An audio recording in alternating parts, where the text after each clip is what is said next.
another fabulous and talented stand-up comedian. Please welcome Sarah Elizabeth.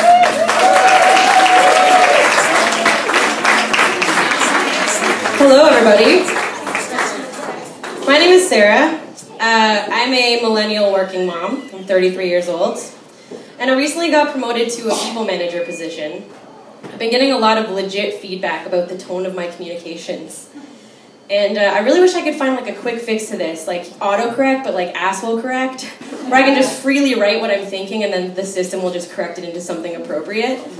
Like the other day I was like running between meetings and I needed to tell my employees something. I couldn't find anybody. I just wanted to write like, why aren't any of you at your desks ever? Like 5 question marks. And then asshole correct would just change that to, need to connect with you later. Or I could be like, why am I here working late again, doing your work for you? And asshole correct would change that to, hope the little one's doing better. Have a great vacation day tomorrow. It was a long winter. I'm sure all of you experienced it as well, the very, very shitty long winter.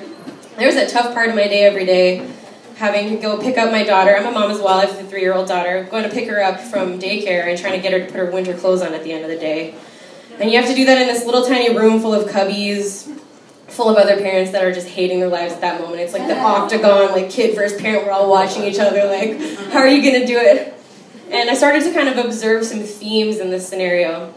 So I definitely noticed there's a bit of a dad strategy that goes on, and it's just waiting the kid out. That's their strategy. They just sit there, let the kid play with everything in the cubby room until they're so bored that they entertain themselves by putting on their winter shit. Other parents bribe. They say, okay, get your stuff on, I'll give you fruit snacks in the car. I personally find abandonment the most effective strategy. I'll just be like, you don't want to put your toque or mitts on? That's fine, pick a cubby, that's your bed for tonight. Hopefully someone will drop a fruit snack and that can be your dinner. This is where you live now. So I mentioned my daughter's 3. She's in like the magic years where they think everything is so cool and magical. It's really, really cute.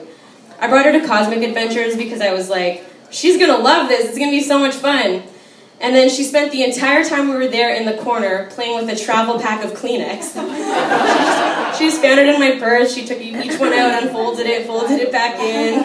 Kleenex is straight up magic for her. It was pretty cute. It's not always cute, sometimes it's cute, sometimes it's not cute. You can never really predict like how it's gonna go. The other day, she was getting out of the bath, and she had one of those super cute towels on that have like the hood with the ears on it. So cute. She was looking up at me with her cute eyes. And then she simultaneously bare-ass farted on my forearm and coughed directly into my mouth. So gross.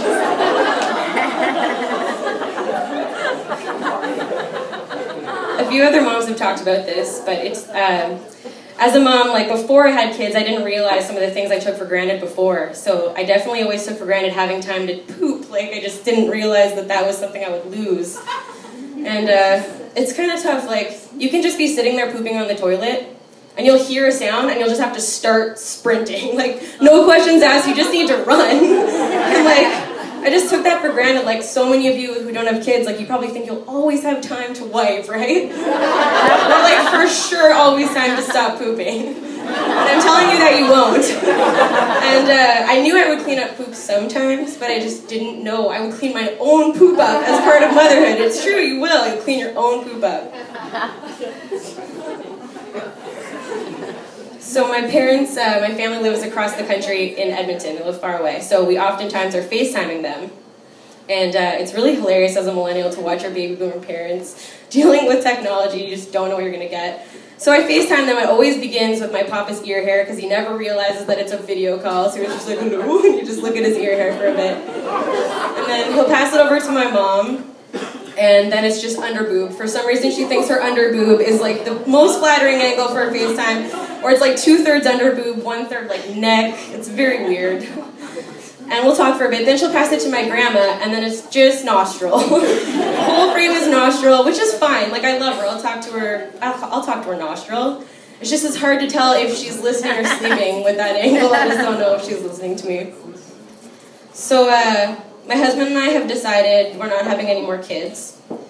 And it's a good thing. We decided it very, very early on in the whole parenthood thing.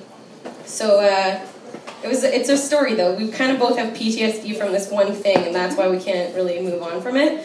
So I'm going to tell you about it. So it was about 5 days after I had my daughter, and things went really well. It wasn't the birth, if any of you were like, it's probably the birth. It wasn't the birth. I actually had a great birth. I hypnobirthed, I had a great birth. I thought everything was great. I'm like, I'm going to kill it.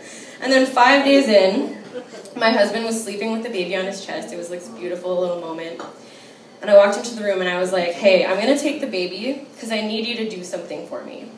I need you to Google image search the word uterus and like really scan that. Like look at all the results. And then you need to tell me if mine's in our toilet. I see your horror, and I know, it was horrible. And so I literally thought my uterus fell in the toilet for like an entire day. And then I called the midwife's office, and I was like, hey, uterus in toilet, need someone to call me back. And the receptionist was like, yeah, you already called. So I was like, no, I didn't already call. What the fuck? That means 2 women in the city of Ottawa thought their uterus fell in the toilet on the same day. So I'm never doing it again. So happy Mother's Day to everybody. That's my time. Thank you guys so much.